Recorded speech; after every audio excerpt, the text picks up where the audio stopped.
Warga Kampung Gadihu, Kebun Cengke, Desa Batu Merah, Ambon menanam pohon pisang di tengah jalan di wilayah itu.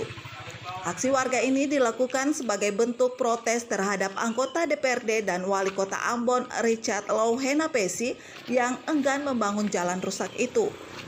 Selain menanam pohon pisang, warga juga menutup akses jalan masuk keluar lintas Gadihu bagi kendaraan, terutama kendaraan roda 4 dan 6. Catatan Maluku News TV menyebutkan dalam seminggu ini saja sudah 20 orang pengendara roda 2 mengalami kecelakaan alias jatuh. Warga pun kemudian mengambil inisiatif dengan merawat setiap pengendara yang mengalami kecelakaan.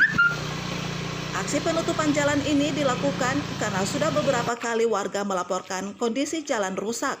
Namun pemerintah kota maupun provinsi hingga kini tampak cuek saja. Amar Muhammad melaporkan.